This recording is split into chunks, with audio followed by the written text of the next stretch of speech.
नमस्कार, मैं हूं संजय शर्मा। आप देख रहे हैं 4 पीएम न्यूज नेटवर्क। नीतीश बाबू भी गजब हैं। कुछ दिन पहले विधानसभा में उन्होंने एक भाषण दिया था। भाषण में उन्होंने महिला पुरुषों के संबंधों को लेकर जो विस्तार से बताया था कि महिला पुरुष ये करते हैं, उसकी बड़ी आलोचना हुई थी। एक बीजेपी की महिला विधायक तो रो पड़ी थी कि हम ऐसे गंदी बातें सुनने के लिए हाउस में हैं। लेकिन नीतीश कुमार की जवान है कि रुकती नहीं है। उन्होंने फिर एक महिला विधायक से कह दिया, तो महिलाओं को जानती नहीं हो। अब बवाल मचा हुआ है कि ये महिलाओं के लिए नीतीश बाबू की ये सोच क्यों है। उधर सीन बड़ा बढ़िया हो रहा है। किसान मिल रहे हैं राहुल गांधी से। राहुल गांधी ने भी इस बार ऐलान कर दिया कि एमएसपी पे हम आपके साथ है, लड़ाई लड़ी जाएगी। बजट पे चर्चा हो रही है तो मैं अभय दुबे जी के साथ शो करता हूँ रोज। जानते हैं आप अभय दुबे जी को, बहुत बढ़िया एबीपी चैनल पे वो बोलते हैं, बहुत अच्छे पत्रकार है, बहुत अच्छे लेखक हैं। मैंने तो पूछा कि 2014 में बुलेट ट्रेन के लिए सैकड़ों करोड़ रुपए आवंटित हुए थे। बुलेट ट्रेन किसके घर से चल शुरू हो रही है, किसके घर से चल के कहाँ रुक जा रही है, दिखती नहीं है। क्या हुआ उन सैकड़ों करोड़ रुपए का। अवैध जी ने हंसते हुए कहा कि अगर चंद्रबाबू नायडू और नीतीश बाबू से पैसे बचेंगे तभी तो खर्च होंगे। बहुत रोचक बातचीत है, पूरी बातचीत को सुनिएगा। बातचीत से पहले चैनल को ज्वाइन और सब्सक्राइब जरूर करिएगा। चलते हैं अभय दुबे जी के पास। 4 पीएम न्यूज नेटवर्क में स्वागत है अभय दुबे जी आपका। आज बड़ी संख्या में कल किसान गए पार्लियामेंट में और राहुल गांधी से मिलने के लिए। राहुल गांधी मिले और राहुल गांधी ने उनको भरोसा दिलाया कि एमएसपी के मुद्दे पर कांग्रेस पूरी तरह से किसानों के साथ है, उनकी लड़ाई लड़ेगी। हरियाणा में अब चुनाव होने वाले हैं कुछ महीनों बाद। एमएसपी का मुद्दा बहुत बड़ा है किसानों के लिए। आपको क्या लगता है, जब राहुल गांधी ने ये कह दिया कि हम लड़ाई लड़ेंगे तुम्हारी, तो क्या फिर से देश में एक बार किसान आंदोलन की झलक देखने को मिल सकती है? देखिए, किसान आंदोलन तो शुरू हो चुका है। किसान संगठनों ने जो कि शंभू बॉर्डर पर जमे हुए थे, वो बिल्कुल मेरे ख्याल से इंतजार कर रहे हैं कि कब बॉर्डर खुले, और उसके लिए अदालत ने आदेश भी दे दिया है बॉर्डर खोलने का। अदालत ने कहा है कि आप अनंत काल के लिए बॉर्डर बंद नहीं रख सकते। तो वो बिल्कुल तैयार बैठे हुए हैं। उनके पास 6 महीने के राशन के साथ में वो दिल्ली कूच करने के लिए तैयार हैं। और उन्होंने अपनी जो अपने ट्रैक्टर हैं, जो ट्रॉलियां हैं, उनको अपग्रेड भी किया है, क्योंकि वो 6 महीने तक उनका घर बनने वाली है। तो बिल्कुल वही नजारा है जो कि 2020 और 21 के दौरान आ, और उस दौरान था। उत्तर प्रदेश विधानसभा के चुनाव से ठीक पहले जो नजारा था, जब दिल्ली चारों तरफ से घिरी हुई थी, वैसा नजारा फिर से बनने वाला है। मोदी सरकार, सॉरी, एनडीए सरकार पूरी कोशिश करेगी कि किसानों को दिल्ली ना आने दे, लेकिन आज परिस्थिति बिल्कुल भिन्न है। बिल्कुल बदली हुई परिस्थिति है। इनको वो ज्यादा देर तक नहीं रोक सकती, क्योंकि अभी हरियाणा में चुनाव होने वाले हैं और हरियाणा में भाजपा का हारना लगभग तय है। जैसे ही वहां पर कांग्रेस की सरकार बनी, तो कांग्रेस तो किसान आंदोलन को और प्रोत्साहित करेगी, कहेगी चलिए भाई दिल्ली पहुंचिए, हम भी, हमारे कार्यकर्ता भी आपके साथ होंगे। तो बिल्कुल देखिए, राष्ट्रीय राजनीतिक परिस्थिति बिल्कुल बदल चुकी है। और उस बदलाव का सबसे बड़ा, जिसे कहते हैं ना, जिसे कहते हैं ना कि आप हांडी में हाथ डालते हैं, एक चावल उठाते हैं, उसको मसल के देखते हैं और पता लगाते हैं कि चावल पका के नहीं पका है। उसका सबसे बड़ा वो चावल जो है, ये बजट है। आप देखिए, आखिरकार मोदी जी के ऊपर क्या ऐसा दबाव था जिसकी वजह से उन्होंने चंद्रबाबू नायडू और नीतीश कुमार की मांगे इन टोटो में 100% मान ली। कौन सा दबाव था? एक तो मैं कहूंगा कि उन्होंने एक रणनीति बनाई, मोदी जी ने। रणनीति ये थी कि मंत्रिमंडल हम अपनी मन का बनाएंगे,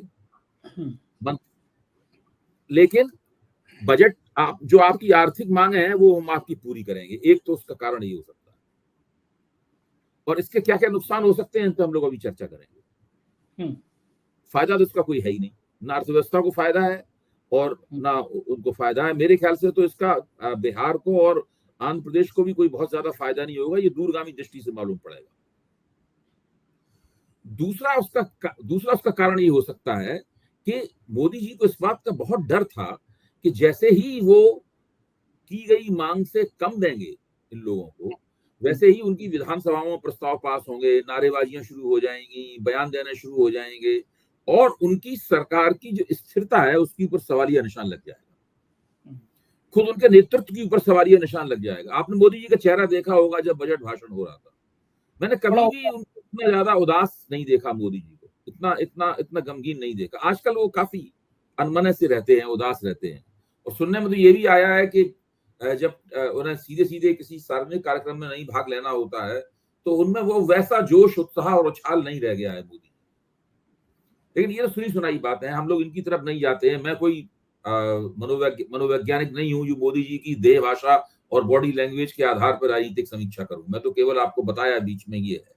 तो स्थिति यह है कि उन्हें इस बात को लेकर मुझे लगता है काफी अंदेशा था कि अगर हमने इन लोगों को कम दिया जितना ये मांगा है, इन्होंने कोई सौदेबाजी करने की इनसे कोशिश की, बोलतोल करने की कोशिश की, तो उससे पूरी सरकार की स्थिरता और उसका जो इकबाल और रुतबा है उसके ऊपर काफी बुरा असर पड़ेगा। और उसका असर सीधे सीधे भारतीय जनता पार्टी में मोदी जी की जो अपनी हैसियत है, ये राष्ट्रीय स्वयंसेवक संघ में के सामने मोदी जी की जो अपनी हैसियत है पहले से ही काफी कम हो गई है, उसके ऊपर भी काफी काफी काफी असर पड़ेगा। तो ये सब बातें हैं, ये बताता है कि बिल्कुल भारत में राजनीति की दुनिया 2024 के चुनाव नतीजों ने बदल दी। किसान आंदोलन आप मुझसे बॉन्ड पे लिख के रख लीजिए, होके रहेगा। और अब सरकार के ऊपर पहले से भी ज्यादा बड़ा दबाव पड़ेगा। भाई अभी अभी जो एबीपी चैनल का जो एक राष्ट्रीय अधिवेशन, राष्ट्रीय जो कॉन्फ्रेंस करते हैं वो चल रहा था, उसमें सुधांशु त्रिवेदी भाजपा की प्रवक्ता के तौर पर और सुप्रिया श्रीनेत कांग्रेस की प्रवक्ता के तौर पर मंच पर आपस में बजट को लेकर उन दोनों के बीच में भिड़ंत चल रही है, बड़ी दिलचस्प भिड़ंत। तो उसमें साफ तौर पर सुप्रिया जी ने आरोप लगाए सुधांशु जी के ऊपर, दोनों ही अच्छे प्रबुद्ध प्रवक्ता हैं, उनके ऊपर आरोप लगाए कि भाई आप ये बताइए कि आपने खेती का बजट कम क्यों किया इस बार।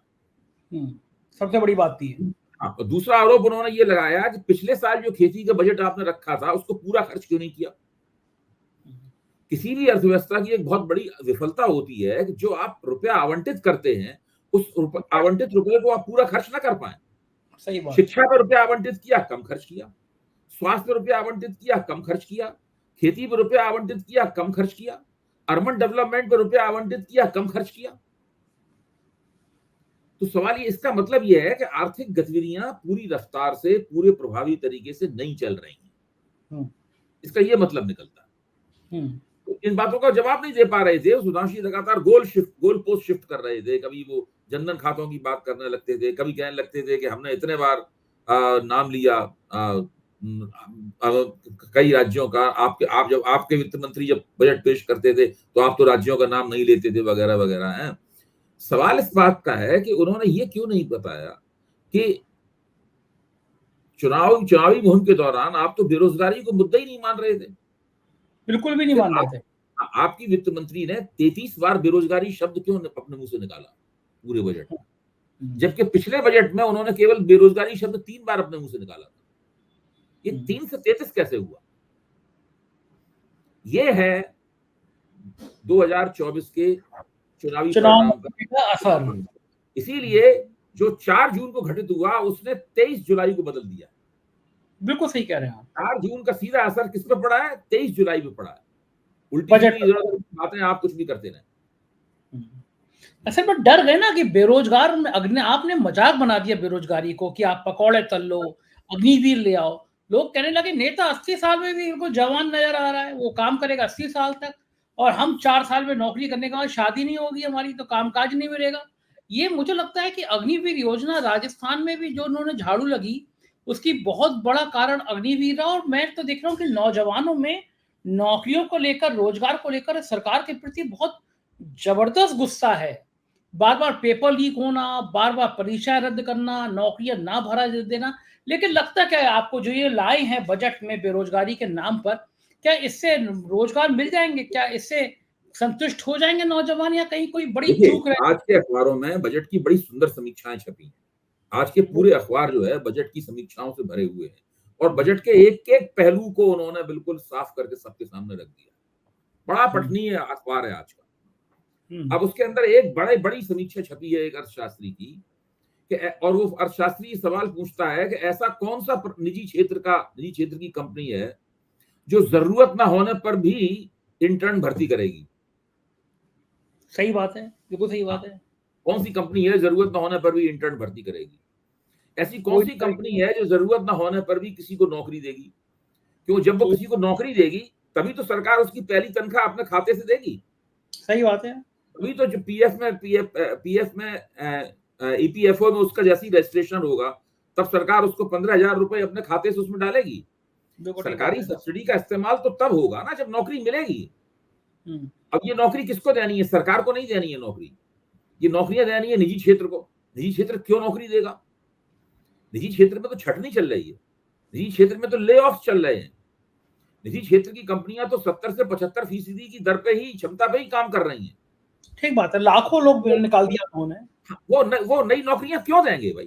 बिल्कुल नहीं देंगे। वो लोक कल्याण के लिए काम नहीं करते। सही बात है, धंधा करना। निजी क्षेत्र मनरेगा नहीं चला सकता। मनरेगा का बजट पे भी तो इन्होंने कैची चलाई, मनरेगा का बजट भी पूरा कहां दे। मनरेगा का बजट हमने कल भी बताया था, मनरेगा पे इन्होंने 86,000 करोड़ रुपए रखा है। पिछली बार तो 98,000 करोड़ रुपए खर्च हुआ था। हाँ बताइए, मनरेगा को भी कम कर दिया। कम से कम पिछली बार जो खर्च हुआ था वो इस बार का न्यूनतम आवंटन होना चाहिए था। बाद में और जरूरत पड़ती तो आप जो संशोधित अनुमान होते उसको रख सकते थे। अब आप इस बात पे सोचिए कि मनरेगा पे पिछले साल क्यों ज्यादा खर्च हुआ, या उससे पिछले साल मनरेगा पे ज्यादा क्यों खर्च हो रहा था? उसका सीधा कारण यह है कि एक तरफ सरकार दिखाती यह है कि वो लोगों को कृषि पर आधारित जीवन गुजारने वालों की संख्या कम करना चाहती है और देश का अर्बनाइजेशन यानी शहरीकरण करना चाहती है। दूसरी तरफ कोविड के बाद में 5 करोड़ 80 लाख लोगों का रिवर्स माइग्रेशन हुआ है। हाँ। यानी जो लोग देहात से आके शहरों में काम कर रहे थे, वो मजदूर शहरों को छोड़कर देहात में चले गए हैं वापस। अब ये देहात में 5 करोड़ छोटी बड़ी संख्या नहीं होती। 5 करोड़ 80 लाख लोग जो कई साल से शहरों में काम कर रहे थे, वो देहात में क्या कर रहे हैं इस वक्त? कुछ ना कुछ तो कर रहे होंगे वो। अगर उनके पास जमीनें होती, लाभकारी जोतें होती, तो वो गांव छोड़ के ही शहर क्यों जाते? शहर में जो मजदूरियां कर रहे थे लोग, किसी तरीके से जिंदगी गुजर बसर कर रहे थे, कुछ घर पे भी पैसे भेज रहे थे। एक छोटे छोटे कमरे में 12 13 15 लोग रहते हैं यहाँ पर, और वो छोटे मोटे काम करके अपना काम चलाते हैं। वो सब लोग जब गांव वापस जाएंगे तो मनरेगा से रोजी रोटी कमाएंगे अपनी। इसलिए मनरेगा का बजट बढ़ता चला जा रहा। तो ये पूरा तरीका है बेरोजगारी से निपटने का, ये सरकार का बिल्कुल फर्जी तरीका है। इससे बेरोजगारी बिल्कुल नहीं हल होने वाली। बेरोजगारी की समस्या बिल्कुल नहीं हल होने वाली। बेरोजगारी की समस्या 2-3 तरीके हैं जो स्थापित तरीके, उनके जरिए हल होती है। एक तो यह है कि आप कुछ नीतिगत उपाय अपनाकर कृषि के क्षेत्र में एक बूम ले आए, तो कृषि में बहुत बड़े पैमाने पर लोगों को रोजगार मिलता है। एक बूम ले आए कृषि के क्षेत्र में। दूसरा यह है कि आपके क्षेत्र में, आपके देश में एक मैन्युफैक्चरिंग रिवोल्यूशन हो जाए, इतना बड़े पैमाने पर माल पैदा हो, वो माल मार्केट में भी जाए और उसको जबरदस्त रूप से एक्सपोर्ट भी किया जाए, निर्यात भी किया जाए, फिर बड़े पैमाने पर लोगों को रोजगार मिलेगा। तीसरा तरीका, भारत के का विशिष्ट तरीका यह है, जो असंगठित क्षेत्र भारत का है, जहां 94% श्रम शक्ति को रोजगार मिलता है, उस असंगठित क्षेत्र के अंदर असंगठित क्षेत्र को किसी तरह मजबूत किया जाए, उसकी मदद की जाए, वो अपने पैरों पर खड़ा हो, लोगों को रोजगार दे, और अपना जो उसका लचीला तरीका है काम करने का, उसी लचीले तरीके से सारा कुछ करे, तो वो हो। अब ये सब कोई काम नहीं करते ये लोग। ये सब कहाँ दिमाग में आता है? दिमाग में आता है कि बड़ा सा मंदिर कहाँ बन जाए, बड़ा सा दिए कहाँ जल जाए, बड़ी सी कावड़ यात्रा पे बोर्ड कहाँ लग जाए, हिंदू मुसलमान कैसे हो जाए। मन तो वहां अटका रहता है ना। मन ये डेवलपमेंट के लिए कहाँ रहता है कि भाई रोजगार कैसे मिले। मुझे तो कभी कोई किसी नेता का, मंत्री का बेटा कावड़ ले आते हुए दिखाई नहीं दिया भैया जी। मैंने देखा कौन ले जा रहा है कावड़? बहुत पिछड़े जाति के लोग, दलित जाति के लोग, गरीब लोग। किसी टाटा अंबानी और अडानी। आपके सवाल से गलतफहमी फैलती है, माफ कीजिए, वो गलतफहमी फैलती है। आप कह रहे हैं कि इन लोगों का कोई धार्मिक कामों में मन अटका रहता है, या धार्मिक कामों पे पैसा या धार्मिक बड़े बड़े प्रोजेक्ट चलाने में मन अटका रहता है। नहीं, जो लोग वास्तव में धार्मिक होते हैं, अपनी प्रवृत्ति से, अपने हृदय से लोग धार्मिक होते हैं, उनको दिलचस्पी इस बात में नहीं होती कि बड़े बड़े वो कॉरिडोर बनाएं, वो बड़े बड़े धार्मिक जलसे करें, और ये सब नहीं होती उनकी दिलचस्पी। धार्मिक चीज दूसरी ही होती है। राष्ट्रीय स्वयंसेवक संघ और भारतीय जनता पार्टी वाले लोग उस तरह के धार्मिक व्यक्ति नहीं है, धार्मिक लोग नहीं है। ये लोग धर्म का तमाशा बहुत करते हैं, ये धर्म के बहुत बड़े तमाशेबाज हैं। इन्होंने क्या किया है कि जो हिंदू धर्म और या सनातन धर्म या भारत का जो बुद्ध धर्म है या जैन धर्म है या सिख धर्म है, इन धर्मों की जो विशेषताएं हैं, जो इन्हें सियामी धर्मों से या सेमेटिक रिलीजन से सेमेटिक रिलीजन 3 है दुनिया में, इस्लाम, ईसाइयत और यहूदी धर्म। इन सेमेटिक रिलीजनों से अलग करते हैं ये लोग। पूरी कोशिश ये कर रहे हैं कि हिंदू धर्म के अंदर बहुत सारे सेमेटिक पहलू आ जाएं, बहुत सारे सियामी पहलू हिंदू धर्म के आ जाएं। हिंदू लोग भी जिस तरीके से ये तीनों सेमेटिक मजहब, मैं धर्म नहीं कहता हूँ, धर्म तो केवल भारत में ही है, ये तीनों मजहब जो है इन तीनों वो वैसे बन जाए, ये इनकी पूरी कोशिश है। क्योंकि जब तक हिंदू वैसे नहीं बनेंगे तब तक हिंदू एकता ये नहीं कर पाएंगे, दुकान नहीं चल पाएगी। हाँ, उनकी दुकान नहीं चल पाएगी, इसलिए वो करने में लगे हुए हैं। बिल्कुल सही। इधर बिहार में भी गजब हो गया, नीतीश कुमार को क्या हो गया कि कुछ दिन पहले उन्होंने विधानसभा में बहुत अश्लील तरीके से कहा था, महिला पुरुष जो करते हैं वो, इन शब्दों को मैं यहाँ कर नहीं सकता, सबको याद है कि तो भारतीय जनता पार्टी ने जमीन आसमान एक कर लिया था कि कितने ओछी मानसिकता है, महिलाओं के प्रति क्या बात करते हैं नीतीश बाबू, मतलब बिल्कुल गदर काट दिया था नीतीश के खिलाफ।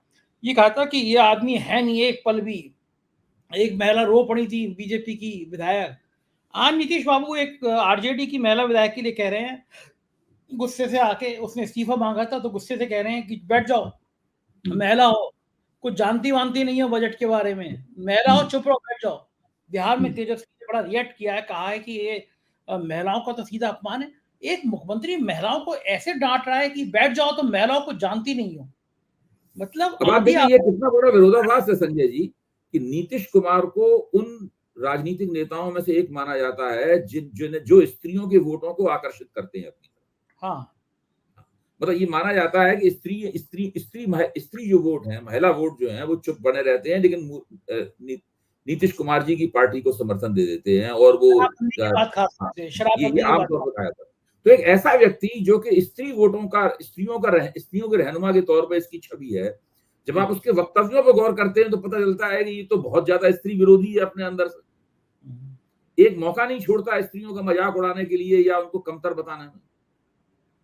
हालांकि ये सारे के सारे तमाम भारत के तमाम नेताओं की ये स्त्री विरोधी प्रवृत्तियां उनके अंदर काफी मिलती हैं, लेकिन पिछले दिनों तो नीतीश जी ने और बाकी लोगों को पीछे छोड़ दिया।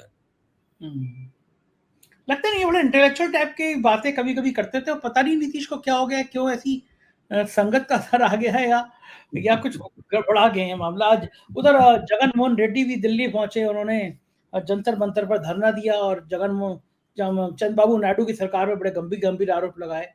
अखिलेश यादव पहुंचे वहां पे, और शिवसेना के सांसद पहुंचे, संजय राउत पहुंचे। ये क्या देख रहे हैं आपकी इंडिया गठबंधन की ये एकता है कि अगर कोई नेता धरना देगा तो बाकी सांसद पहुंचेंगे, और भी सरकार बनते ही जगन मोहन रेड्डी ने वहां मोर्चा खोल दिया, दिल्ली में आकर धरना दे रहे हैं, इसके क्या संकेत होंगे साउथ की राजनीति? देखिए, जगन मोहन रेड्डी में लाख कमियां हो सकती हैं, और जिस तरह से उन्होंने अपना 5 साल का मुख्यमंत्री चलाया उसमें भी कमियां निकल के भी आ गई, और उसी का नतीजा भी निकला कि वो वरना उनको हराना मुश्किल था। उनका ओबीसी और दूसरे तमाम तबकों में, मुसलमानों में अच्छा उनका था, और रेड्डी समाज में भी था उनका। लेकिन उन्होंने कुछ ऐसी गड़बड़ियां की जिसकी वजह से उनके खिलाफ एंटी इनकम्बेंसी बनती चली गई, जिसका लाभ चंद्रबाबू नायडू को मिला। लेकिन उनके ऊपर हम ये आरोप नहीं लगा सकते कि वो निष्क्रिय किस्म के नेता हैं, या उनके अंदर साहस की कमी है, बोल्डनेस की कमी है, ये उन पर आरोप नहीं लगा सकते। उन्होंने ज्यादा इंतजार नहीं किया, उन्होंने महीना भर भी इंतजार नहीं किया, और वो विपक्ष के नेता के तौर पर सक्रिय हो गए।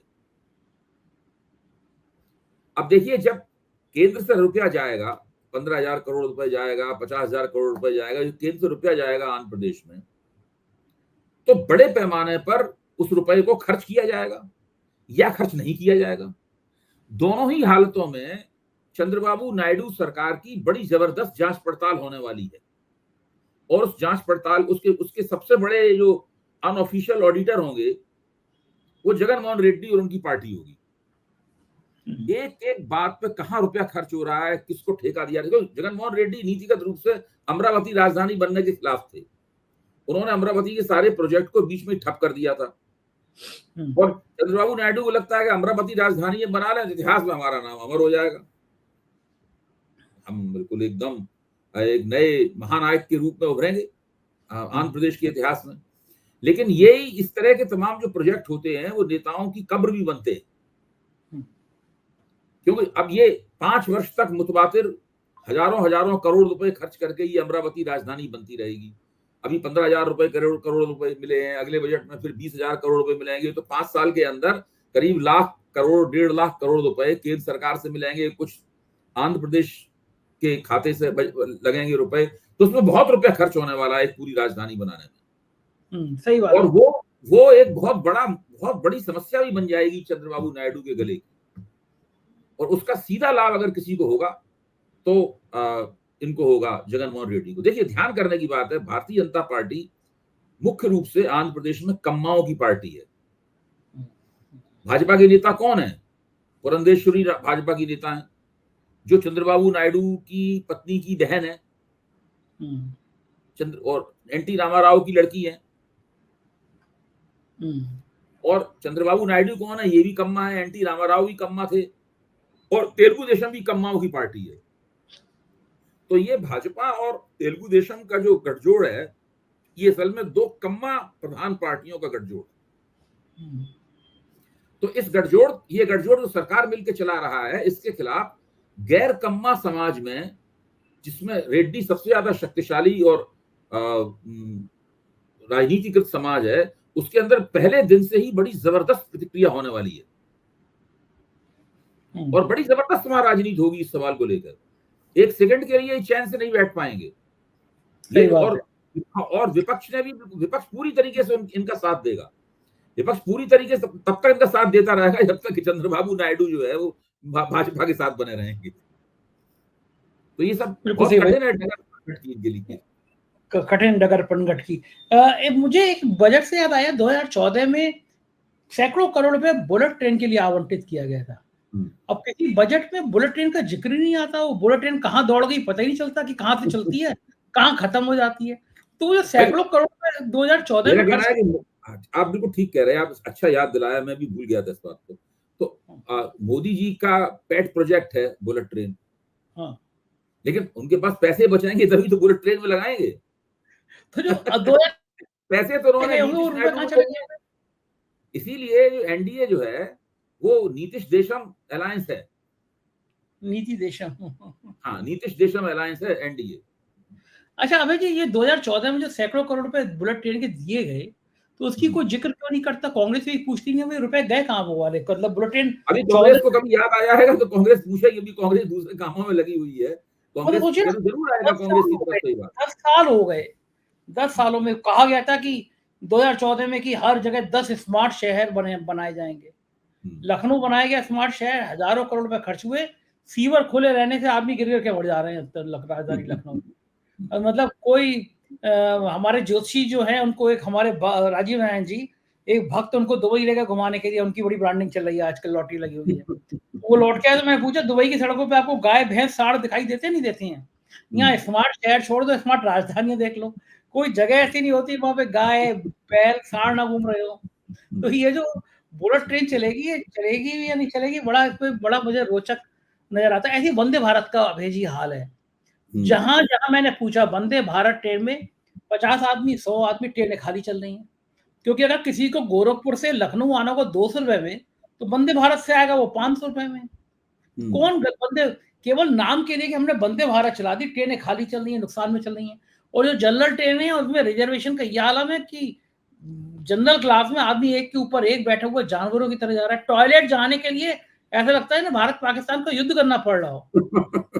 रेलों की हालत कभी इस देश में सुधरती हुई नजर आएगी आपको लगता है? नहीं, सुधर नहीं सकती ट्रेन में।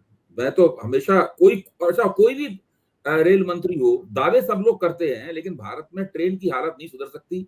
इतनी ज्यादा भारत में आबादी है, और ट्रेन की पूरी प्रणाली जो है वो बहुत ही दोषपूर्ण है, और कोई भी दरअसल उसको ठीक करने के लिए कोई प्रयास वगैरह भी नहीं करता है। अभी देखिए, एक तो ट्रेन सुरक्षा, यानी ट्रेन में चल रहे हैं तो आपकी क्या सिक्योरिटी है? आपकी ट्रेन का एक्सीडेंट नहीं होगा, इसकी कोई गारंटी नहीं है। फिर प्लेटफॉर्म बहुत गंदे रहते हैं। दिक्कत की बात ये, प्लेटफॉर्म पे इतनी भीड़ रहती है भयानक, कि उसको, मुझे नहीं लगता कि उसको साफ करना व्यवहारिक रूप से मुमकिन भी है। वो मतलब वो कुछ इस तरह का मामला फंसा हुआ है कि जैसे कहते नहीं है कि गैर मुमकिन है कि हालात की गुत्थी सुलझे, यही हालत है। बिल्कुल सी बात है, देश की व्यवस्था की हालत है। गाड़ी से चलो तो सड़कों में गड्ढे इतने होते हैं कि पता नहीं चलता। जो पीडब्ल्यूडी के मिनिस्टर थे यहाँ पे, जितेंद्र प्रसाद, वो खुद एक गड्ढे में उनकी गाड़ी चली गई, घायल हो गए। उनके जिम्मे था कि उत्तर प्रदेश के सब गड्ढे भरेंगे, खुद ही गड्ढे में गए, घायल हो गए। तो ये जो है ये व्यवस्था वाकई में ऐसी गुत्थी है जो सुलझाए नहीं सुलझती। खैर बहुत बहुत शुक्रिया अभय जी, आपने समय दिया, बातचीत करी, धन्यवाद, थैंक यू। तो ये थे अभय दुबे जी, और आपको लगा होगा कि बातचीत आज की बहुत मजेदार थी। आपको कैसी लगी मुझे जरूर बताइएगा। चैनल को ज्वाइन सब्सक्राइब करिएगा। शुक्रिया, थैंक यू।